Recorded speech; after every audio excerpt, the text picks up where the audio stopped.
Welcome to Silent Queen's Reckoning. I'm so glad you could join us today. Now, let's dive right into the story. The winter sky hung low over Boston Harbor, turning the water into a sheet of dull silver beneath the morning clouds. From the 36th floor of Romano Global Holdings, the city looked distant, orderly, and unforgiving. Every glass tower reflected another, until the skyline resembled a kingdom built on secrets instead of steel.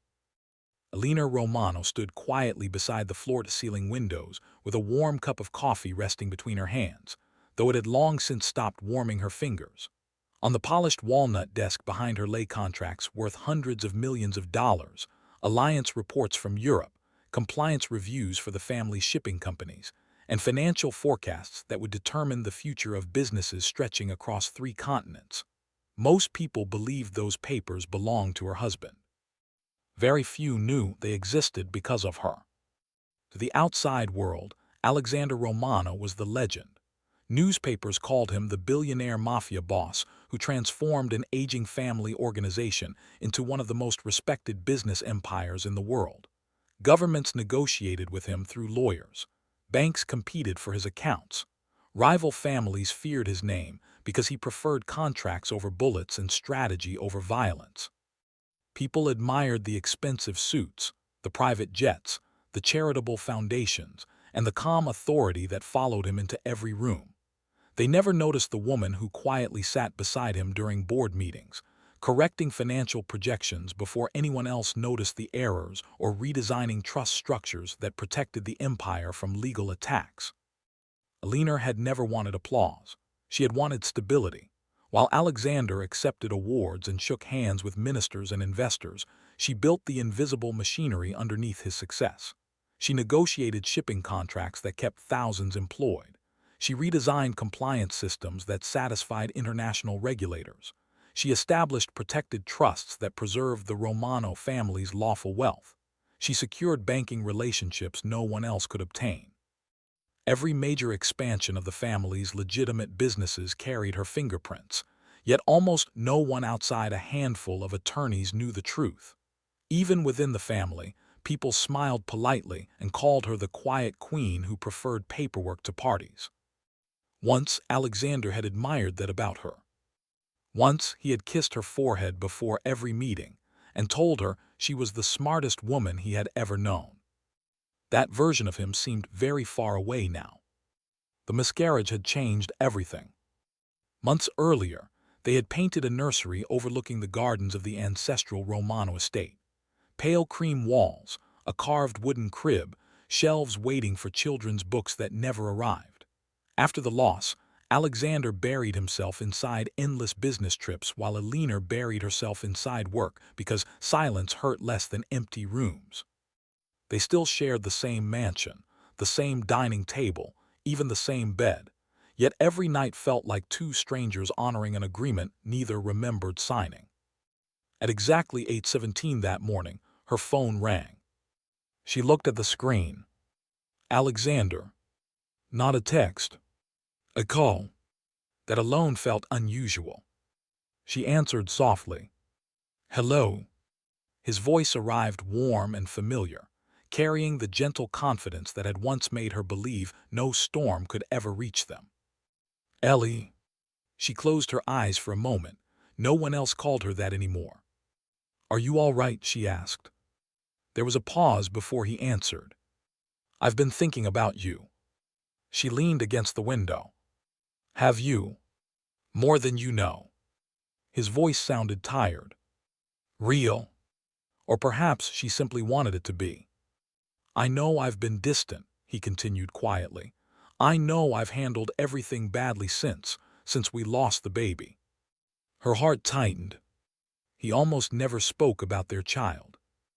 I miss my wife, he whispered. Those 4 words slipped through every wall she had spent months building around herself. Outside, snow began drifting across the harbor. Inside, she forgot how lonely she had become for just one dangerous moment. Dinner tonight, he said, just us. No bodyguards, no meetings, no council business. I'll be home early. She smiled without realizing it. I'd like that. Good. Another pause. Then softly, "I love you." Her fingers trembled around the coffee cup. "I love you too." He made a quiet kissing sound before everything became still. She waited. The call should have ended. Instead, there was silence. Her thumb moved toward the screen but slipped. The connection remained open. 6 seconds passed. Then Alexander laughed. Not the polished laugh investors heard. Not the controlled laugh reserved for family dinners. This laugh was careless, comfortable, cruel. "She believed every word," he said. Another voice answered. A woman's laughter. Eleanor froze. She knew that laugh before her mind accepted it. Nora Bell, her closest friend since university. The woman who had stood beside her during her wedding. The woman who had slept in the guest room after the miscarriage, because she insisted Eleanor should never grieve alone. Nora laughed harder. "Of course she believed you," she said. "She still thinks love fixes everything." Eleanor stopped breathing. Bedsheets rustled somewhere near the phone. Not an airport. Not a conference room. Not one of Alexander's overseas meetings. A hotel suite. Alexander chuckled. "Don't be too hard on her." "Hard?" Nora replied. "She writes those heartbreaking little journal entries every night and still doesn't see what's happening. Honestly, she makes this easier than I expected." Eleanor's hand tightened around the phone until her knuckles turned white. The journal. The leather-bound notebook Nora herself had given her after the miscarriage. The one filled with sleepless nights, guilt, fear, and the private thoughts Eleanor had never spoken aloud. Nora continued. "Do you think she'll question the restructuring documents?" Alexander answered without hesitation. "No." His confidence cut deeper than the affair. "She trusts me." Another laugh. Then came the sentence that shattered everything. "Once she signs the family restructuring documents," Nora said, "the empire belongs to us." The room disappeared. This wasn't simply betrayal. This wasn't simply another woman. They were planning something far larger. The restructuring papers. The trust amendments. The holding companies. The voting rights she had personally designed years ago. They weren't repairing the empire. They were preparing to steal it. And they intended to use her signature to do it. Without making a sound, Eleanor ended the call. She stood perfectly still. Minutes passed. Perhaps longer. There were no tears. Only clarity. Slowly, she removed the diamond wedding ring from her finger and placed it carefully beside her phone. It rested there like evidence already presented before a judge. The husband she had defended. The man she had trusted with every vulnerable part of herself. The father of the child they had lost. Was not merely leaving her. He was preparing to erase her. Eleanor walked back to her desk with steady hands. She unlocked a second phone, hidden inside the lowest drawer. Its screen requested biometric verification before opening an encrypted trust management portal known only to her, 2 attorneys, and the private family office that had protected Romano assets for decades. She entered her credentials. The dashboard loaded. Then a red notification appeared across the top of the screen. Unauthorized access attempt detected. Protected family trust assets targeted within the last 48 hours. Investigation recommended immediately. Eleanor stared at the warning. Someone had already begun trying to reach what was never theirs. And suddenly, every loving word Alexander had spoken that morning sounded less like an apology, and more like the opening move of a war morning arrived over the Romano estate with the kind of silence that usually followed a storm, except no one inside the mansion realized the storm had only begun. Eleanor walked through the marble halls exactly as she had every morning for 8 years, greeting household staff with the same gentle smile, reviewing charitable foundation reports over breakfast, and approving shipment schedules for the family's international logistics network before most executives had finished their first coffee. To everyone watching, the quiet Mafia queen remained composed, elegant, and dependable. Only she knew that every familiar room now felt like a carefully constructed stage where everyone except her already knew the ending. Alexander returned home shortly after sunset carrying white roses and her favorite Thai food, wearing the expensive navy overcoat she had given him for Christmas. He kissed her forehead, apologized for another exhausting business trip, and spoke warmly about rebuilding what grief had taken from them. Eleanor let him perform every rehearsed gesture without interruption. His embrace felt less like affection now, and more like a witness placing fingerprints on evidence. During dinner, Alexander described meetings in Chicago with foreign investors hoping to expand the family's shipping empire across the Atlantic. Eleanor listened quietly while serving him tea, though she already knew the meeting had never existed. She noticed a fresh hotel key card tucked carelessly inside his wallet when he reached for his phone, a faint trace of Nora's perfume beneath his expensive cologne, and a tiny burn mark on his wrist matching the scented candles Nora always bought for charity events. Every lie arrived wrapped inside another lie, yet Alexander never questioned why his wife had suddenly stopped asking difficult questions. He mistook her silence for surrender when, in truth, it had become observation. After he disappeared into his private office to take another confidential call, Eleanor opened the encrypted financial dashboard once more. This time, she traced the failed access attempt through layers of security until one detail stopped her breathing. Someone had not targeted ordinary company accounts. They had attempted to enter Ashford Legacy Holdings, the private family trust created by her late grandfather decades before Alexander ever entered her life. Only 5 people even knew the trust existed, and every legitimate business protecting the Romano Empire ultimately flowed through it. Instead of panicking, Eleanor began building a record. She copied transaction histories, security logs, trust permissions, banking authorizations, and access reports onto an encrypted drive hidden inside her desk. Then she opened the leather journal Nora had once called her safe place. She did not write about heartbreak anymore. Across a blank page she slowly wrote, "They believe grief made me blind. They forgot grief taught me to notice everything." Beneath those words she listed every inconsistency from the past 6 months, every unexplained business trip, every altered banking instruction, every suspicious restructuring proposal, every meeting Alexander insisted she skip because she needed rest. Viewed separately they looked ordinary. Together they resembled the blueprint of a carefully planned theft. As midnight settled over the estate, a secure notification appeared on her encrypted phone. The family trust's automated guardian system had identified the origin of the unauthorized access request. Eleanor opened the report, and the blood slowly drained from her face. The request had not come from an outside hacker. It had originated from inside Romano Global Headquarters, using executive credentials that belonged to her own husband's sleep never came that night. Instead, Eleanor sat alone in the library of the Romano estate while rain whispered against the tall windows, and the old grandfather clock counted every passing minute like a witness refusing to look away. Before sunrise, she unlocked a hidden compartment behind a shelf of leather-bound law books and removed a slim black case that had not been opened in years. Inside rested the original documents that very few people on Earth knew existed. Trust deeds, succession agreements, handwritten letters from her grandfather, encrypted ownership certificates, and the first financial model she had built 12 years earlier when the Romano Empire stood on the edge of collapse. The world believed Alexander Romano had rescued his family from bankruptcy through fearless leadership. The truth had been buried beneath signatures and silence.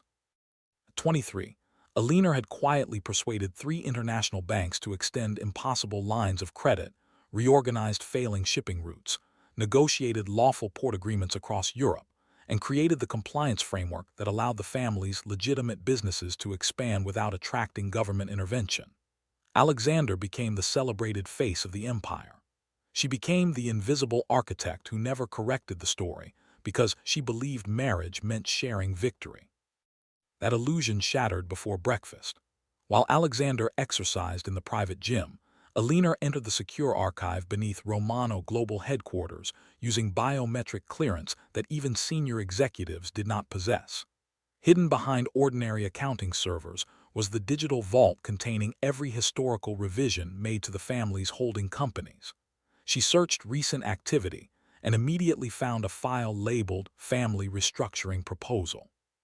It had been modified just 48 hours earlier. As she opened the document, her heartbeat slowed instead of racing. Panic clouded judgment, but clarity made dangerous people careless. Someone had quietly rewritten ownership language, replacing protected trust assets with the phrase joint family operational property. It looked harmless to anyone unfamiliar with trust law. To Eleanor, it was attempted theft disguised as legal housekeeping. If approved by the family council, generations of protected inheritance would become vulnerable to executive control. Alexander had not planned to steal money. He had planned to rewrite history. Before she could finish reviewing the revisions, another notification appeared. Security cameras had detected unauthorized access inside her private executive office 3 months earlier. She pulled up the archived recording. The timestamp showed a quiet Saturday afternoon while she had been attending a children's charity fundraiser with Nora. Minutes later, the office door opened. Nora herself stepped inside using a spare access card that should have been permanently restricted. She walked directly to Eleanor's desk without hesitation, unlocked the bottom drawer with a key only close friends knew existed, and carefully removed the leather journal. For nearly 15 minutes she photographed every page beneath the reading lamp before returning it exactly where she had found it. There was no hesitation, no guilt, only practiced confidence. Eleanor watched in absolute silence as the woman she once trusted smiled faintly while reading the pages describing her miscarriage, her nightmares, and the fear that she was no longer enough for the man she loved. She closed the recording without wiping away a single tear because none had fallen. Then she noticed something almost hidden in the audit log beneath the video. Immediately after leaving her office, Nora had accessed a restricted conference room reserved only for succession planning meetings. The attendee list contained just 2 names, Alexander Romano and Nora Bell. Eleanor did not confront anyone. Silence had become her greatest weapon because guilty people always believed quiet meant ignorance. 3 days later, she attended the monthly Romano Family Council meeting inside the fortified headquarters overlooking Boston Harbor. The room was filled with powerful men and women who controlled shipping ports, private banks, logistics firms, construction groups, and charitable foundations that had transformed the family's reputation from feared crime dynasty into respected international business empire.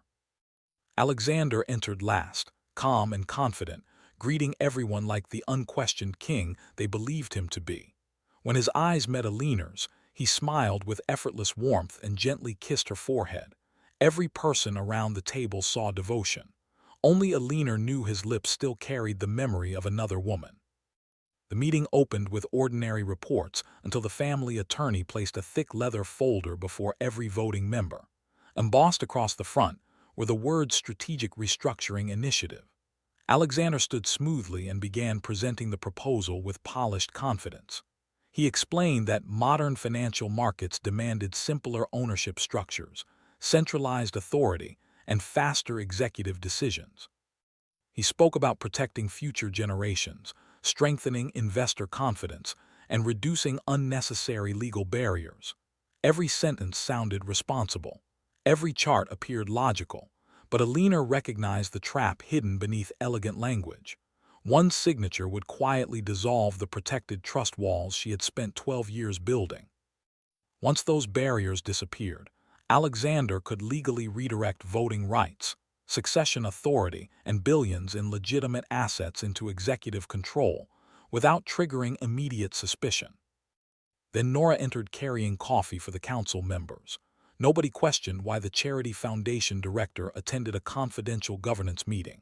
She moved naturally behind Alexander's chair, placing his cup exactly the way a wife remembered her husband's habits. Their fingers brushed for barely a second as she handed him a document. Nobody noticed except Eleanor. Alexander never looked surprised. They had rehearsed this moment too many times. When discussion reached the trust provisions, one elderly council member frowned. "These protections were personally designed by your grandfather," he said. "Removing them seems unnecessary." Alexander answered without hesitation. "Times have changed. Unnecessary complexity weakens leadership." Eleanor almost smiled. Complexity had never weakened leadership. Complexity prevented theft. She had designed every safeguard because she understood one truth her grandfather taught her long ago. Power should never depend entirely on the character of one person. The vote was postponed until the following week to allow final legal review. Alexander appeared disappointed for only a heartbeat before recovering his confident expression. After the meeting ended, he slipped an arm around Eleanor's shoulders as they walked toward the private elevator. "What did you think?" he asked gently. "I think every signature changes a family's future," she replied. He searched her face for suspicion but found only perfect calm. "I knew you'd understand," he said. She looked into the eyes of the man she once trusted with every dream she possessed, and realized he truly believed she would sign away the empire she had built with her own hands. As the elevator doors closed, Eleanor's encrypted phone vibrated once. An emergency notification flashed across the screen from the hidden trust network. Unauthorized biometric credentials had just attempted to access the primary succession vault. The system automatically captured the identity before blocking the intrusion. Eleanor lowered the brightness so Alexander could not see the screen. The name staring back at her belonged to someone who should never have possessed access in the first place.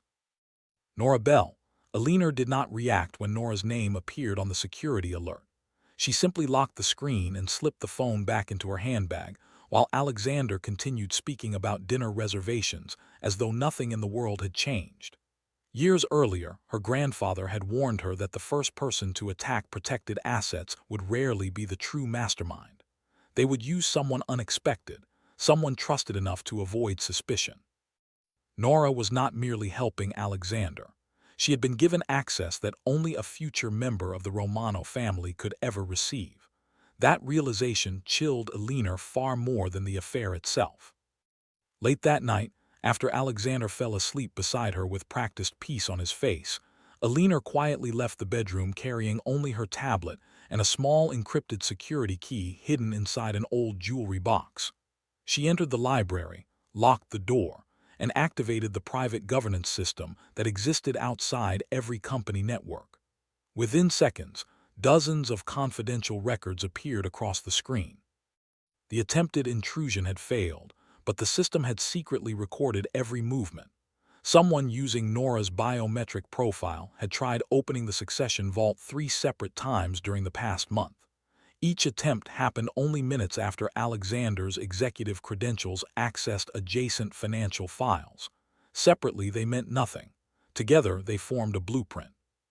Before Eleanor could study further, another hidden notification appeared from an internal monitoring protocol she personally designed years ago. One protected archive had automatically unlocked because repeated unauthorized activity triggered a defensive release. Inside waited an encrypted folder labeled only with today's date. She opened it carefully. Hundreds of documents filled the screen. There were draft ownership transfers, offshore banking instructions, amended trust agreements, and board resolutions prepared but never executed. Every file carried Alexander's digital approval. None carried hers. At the bottom rested a confidential memorandum outlining the final restructuring schedule. Phase 1 secured her signature. Phase 2 transferred operational authority. Phase 3 quietly removed Eleanor Romano from every meaningful governance position, while publicly announcing she had voluntarily retired following emotional exhaustion after her miscarriage. Eleanor felt her heartbeat slow instead of racing. They had not planned a divorce, they had planned a disappearance. She continued reading until one particular attachment froze her completely. It was a psychological assessment prepared by a private consultant she had never met. The report described her as emotionally fragile, financially overwhelmed, and increasingly incapable of making objective leadership decisions. Every conclusion relied upon private details taken directly from her stolen journal. Sentences she had written during sleepless nights had been transformed into evidence against her. Even her therapy appointments were twisted into proof that she required permanent supervision over family finances. A soft knock echoed against the library door. Eleanor instantly minimized every file. "Ellie," Alexander called gently from the hallway. "Are you still awake?" She closed her eyes for one steady breath before answering. "I couldn't sleep." "May I come in?" Her hand rested above the emergency lockdown button hidden beneath the desk. For one dangerous second, she wondered whether he already knew she had discovered everything. Then another silent notification flashed across her tablet. External device connected to Succession Vault. Remote access approved by Council Chairman Vittorio Romano. Eleanor stared at the name in disbelief. The betrayal was no longer only her husband and her best friend. Someone inside the highest level of the Romano family itself had joined the conspiracy. Alexander entered the library carrying 2 cups of tea, his expression calm enough to fool anyone who had never watched a skilled mafia boss negotiate billion-dollar alliances while hiding a war behind his smile. Eleanor had already encrypted every document and restored the screen to an ordinary financial report. She accepted the cup without hesitation. If fear appeared even once, 12 years of careful deception would end tonight. Alexander studied her for a long moment before smiling. "You work too hard," he said softly. "One day you'll have to let someone else carry this empire." The sentence sounded loving to anyone else. To Eleanor it sounded like a confession. She smiled back with perfect warmth. "Perhaps one day," she replied, "but not yet." After he returned upstairs, Eleanor reopened the Succession files. The notification showing Chairman Vittorio Romano's credentials still burned across the screen. Vittorio was Alexander's uncle, the oldest surviving member of the Romano Council, and the very man who had stood beside Eleanor's grandfather when the legitimate shipping empire was built. He personally approved every protected trust structure she designed years earlier. If his credentials had truly authorized access to the Succession Vault, then either he had betrayed her or someone had stolen authority that should have been impossible to duplicate. Both possibilities were terrifying. Instead of calling anyone, Eleanor activated a protocol almost nobody knew existed. Years before, her grandfather had insisted that every trust contain an invisible safeguard known only to the principal beneficiary. Hidden beneath thousands of ordinary financial records rested an artificial ledger designed to expose anyone attempting unauthorized restructuring. If someone opened the wrong sequence of documents, the system silently marked every account, every device, every biometric signature involved without alerting the intruder. Within seconds, the hidden audit began assembling a complete map of the conspiracy. The first results appeared almost immediately. Alexander's executive credentials connected repeatedly with confidential restructuring drafts. Nora's biometric profile attempted succession access 3 times. Then a third identity surfaced. Eleanor stared at the name in disbelief. Marco Santini, the family's chief compliance officer. The man responsible for protecting governance rules had secretly approved exceptions allowing restricted files to move between secure servers. Every safeguard she created had been weakened from inside by the very guardian assigned to defend them. Before she could process the discovery, another encrypted message arrived through a channel that had remained silent for nearly 4 years. The sender displayed no name, only an old security designation her grandfather once used for emergency communications. The message contained a single sentence: "Trust no council member until you verify the blood ledger." Eleanor's pulse quickened. The blood ledger was not supposed to exist anymore. According to family history, her grandfather destroyed it before his death because its contents could decide the lawful succession of the entire Romano Empire. Only 3 people had ever known where it was hidden: her grandfather, herself, and one other person whose identity had never been written anywhere. At that exact moment, the mansion's security system chimed softly. A black armored vehicle rolled through the front gates just after midnight. The guard radioed the house with unusual urgency. "Madam," his voice crackled through the intercom, "Chairman Vittorio Romano is here." Eleanor looked toward the dark window. She had told no one she was awake. Yet somehow the chairman had arrived in the middle of the night. Before she had spoken a single word about the succession, The mansion fell completely silent as the armored vehicle stopped beneath the stone entrance. Eleanor remained in the library for 3 measured breaths before closing every encrypted file. Panic rewarded conspiracies. Discipline destroyed them. By the time she opened the door, her expression carried the same calm dignity that had earned respect from judges, bankers, shipping executives, and rival mafia families across 3 continents. Downstairs, Alexander was already greeting Chairman Vittorio Romano with surprised warmth, performing the role of the devoted nephew so naturally that even Eleanor almost admired the performance. Vittorio removed his gloves slowly, his silver hair untouched by the winter wind, his sharp eyes moving from Alexander to Eleanor without revealing emotion. "Forgive the hour," he said. "Certain family matters should never wait until morning." Alexander poured him a drink immediately. "Is something wrong?" he asked. The old chairman looked directly at Eleanor instead of answering. "I came to ask your wife a question." The room grew heavier. Even the fireplace seemed quieter. "Have you opened the succession vault recently?" he asked. Alexander's fingers tightened, almost invisibly, around his glass. Eleanor met the chairman's gaze without blinking. "Why would you ask that?" she replied. Vittorio studied her for another long moment before reaching inside his coat and placing a sealed black envelope on the table. Across the wax seal was the Romano family crest that had not been used since her grandfather's funeral. "Because someone attempted to activate the emergency succession protocols tonight," he said, "and I received an automatic notification." Alexander frowned convincingly. "That should be impossible." "Exactly," Vittorio answered quietly, "which means someone inside this family believes the empire is already changing hands." Eleanor watched both men carefully. Alexander appeared surprised, but only with his face. His breathing never changed. His posture never shifted. He had expected a problem tonight, just not this one. She finally understood why her grandfather always said the most dangerous people practiced their reactions long before they needed them. Vittorio stood to leave only minutes later. Before stepping outside, he paused beside Eleanor. "Walk with me." Alexander smiled politely, though his eyes darkened for a fraction of a second. Together they crossed the snowy courtyard until they stood beyond the reach of the security cameras. Only then did the old chairman speak. "Your grandfather created one protection even I cannot access," he said softly. "If the blood ledger has awakened, the empire believes its rightful guardian is under attack." Eleanor searched his face.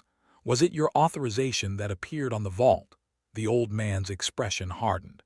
"No, someone cloned my credentials." He leaned closer. "Which means whoever planned this conspiracy possesses resources only available to someone inside the council." Before Eleanor could answer, her encrypted phone vibrated again.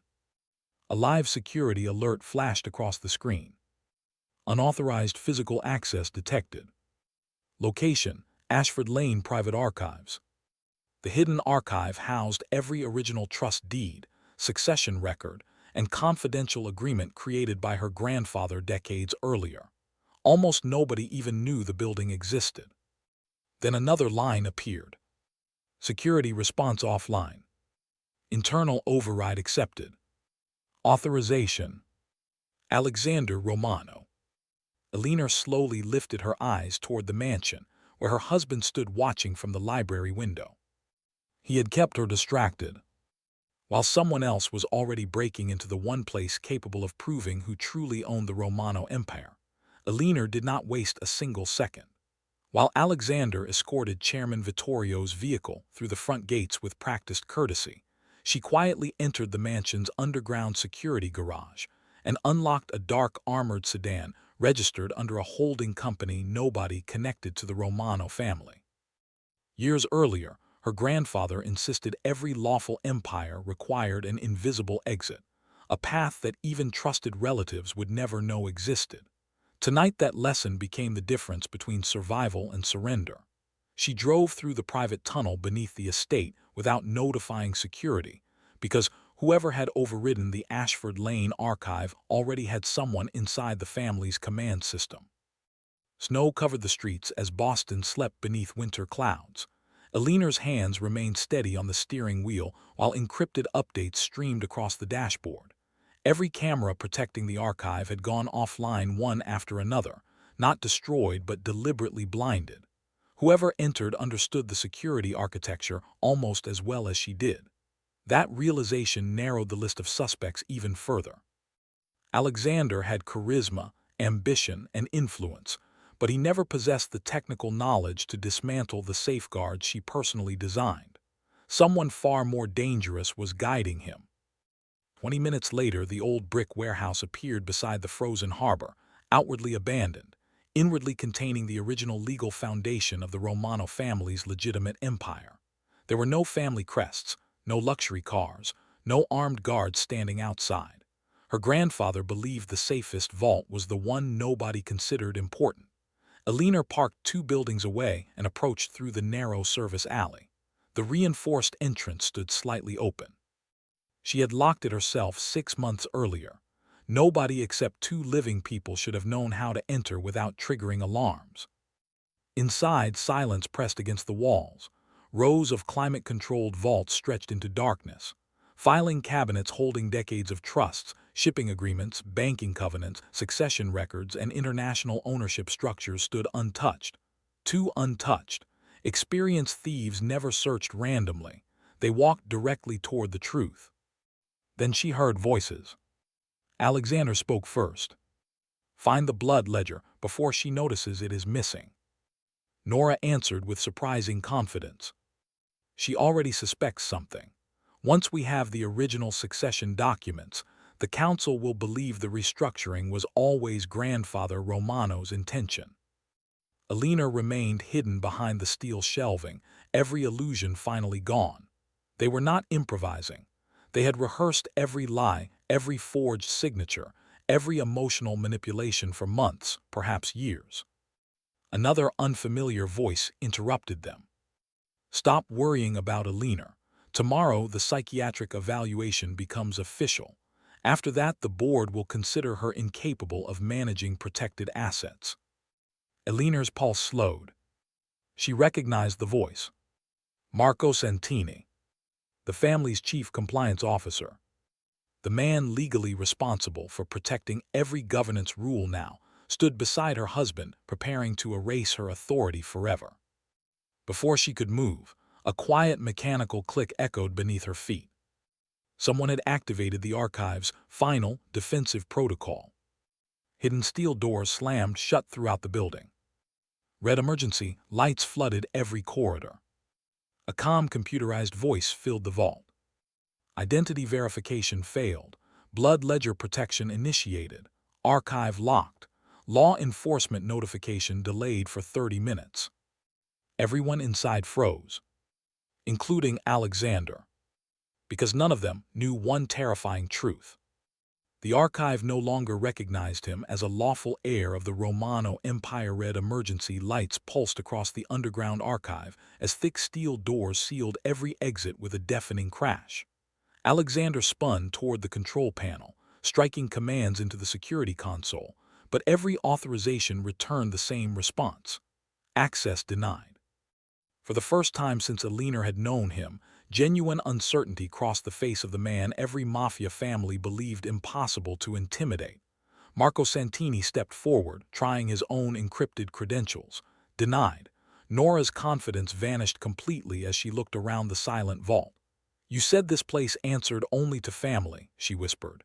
Alexander's jaw tightened. "It does." Hidden behind rows of protected records, Eleanor watched without moving. Years ago her grandfather had shown her this final safeguard, laughing softly as he explained that loyalty should never depend on signatures alone. The archive constantly measured patterns impossible to forge, not fingerprints, not passwords, but decades of verified governance decisions. Every lawful act strengthened a person's authority. Every fraudulent action quietly weakened it. Alexander had spent months attempting to steal trust assets, manipulate succession, and erase protected ownership. Without realizing it, he had been teaching the archive to reject him. Marco pulled a small encrypted drive from his pocket. "Forget the main vault," he snapped. "Copy whatever we can before the lockdown ends." He inserted the device into a hidden terminal. Instead of downloading records, every monitor inside the archive suddenly illuminated. thousands of confidential files remained closed except one. A black folder appeared in the center of every screen bearing the title Founder's Contingency Protocol. Beneath it flashed a single instruction. Authorized beneficiary required. Before anyone could react, the terminal requested biometric verification. Alexander pressed his hand against the scanner. Rejected. Marco tried. Rejected. Nora stared helplessly. Then, without warning, the scanner activated by itself. A soft blue light traveled across the room and stopped exactly where Eleanor stood hidden behind the shelves. The system had found its rightful owner. She slowly stepped into the open. Alexander's face lost every trace of color. "Ellie," he whispered. She looked at him with complete calm. "You should have remembered who built this system." None of them spoke. Eleanor walked toward the terminal while every security camera silently followed her movement. She placed her hand upon the scanner. The vault recognized her instantly. Every sealed document unlocked simultaneously. Ownership records, trust deeds, succession agreements, encrypted financial histories, and founder directives filled every screen.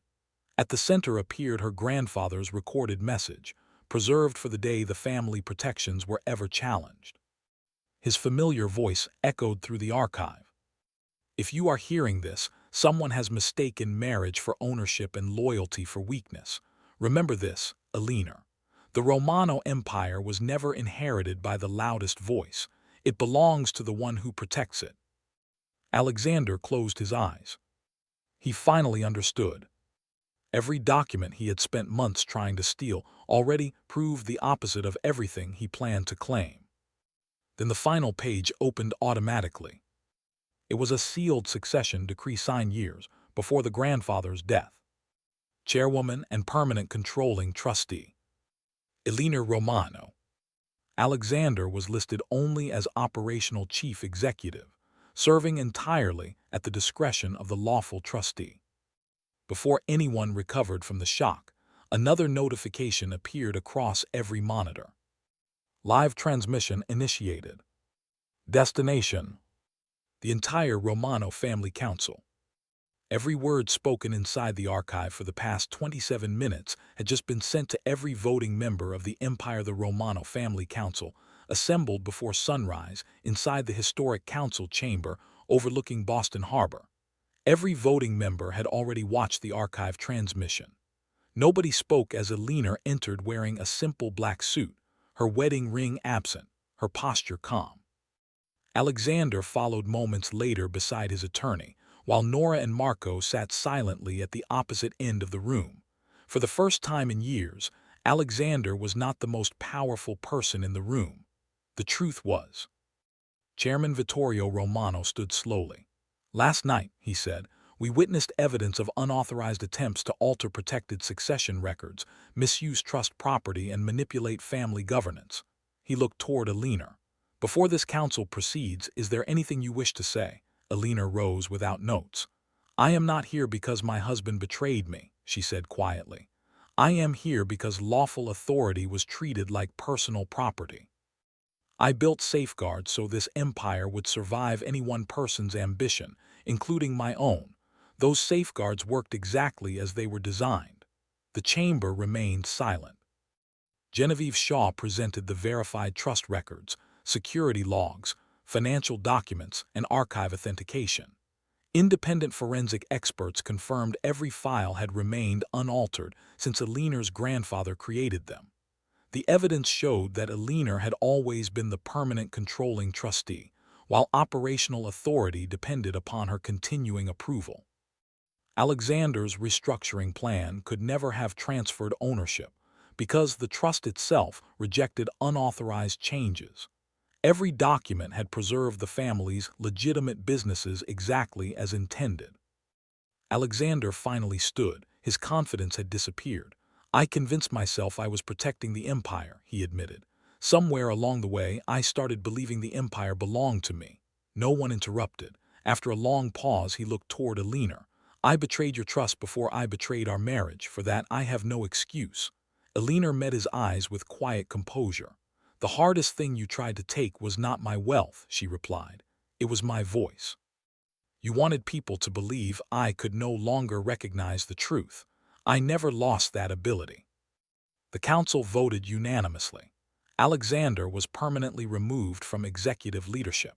Marco Santini lost every governance position and was referred for appropriate legal review regarding his professional conduct. Nora resigned from the family's charitable foundation, whose board immediately appointed independent leadership to continue its humanitarian work. The legitimate shipping, banking, logistics, and foundation businesses remained fully operational under strengthened oversight so employees, partners, and communities would not suffer because of the actions of a few individuals. Months later, the Beacon Hill estate felt different, not because it was quieter but because the silence belonged to Eleanor alone. She transformed part of the mansion into the Romano Governance Institute, where future family leaders studied ethics, compliance, financial stewardship, and responsible leadership. Above the entrance hung a simple inscription from her grandfather: "Power survives only when truth survives with it." One rainy evening, Eleanor placed her old wedding ring inside a small wooden box beside her grandfather's journal. She closed the lid gently and looked through the window as ships crossed the harbor she had helped build into one of the family's greatest lawful achievements. She understood then that real victory had never been about defeating Alexander. It was about refusing to disappear inside someone else's lie. Outside, the rain slowly stopped. Inside, the lights of the Romano estate remained warm and steady. The empire endured. Justice prevailed through truth instead of revenge. And the quiet woman everyone underestimated remained exactly where she had always belonged. Not behind the throne, but protecting it.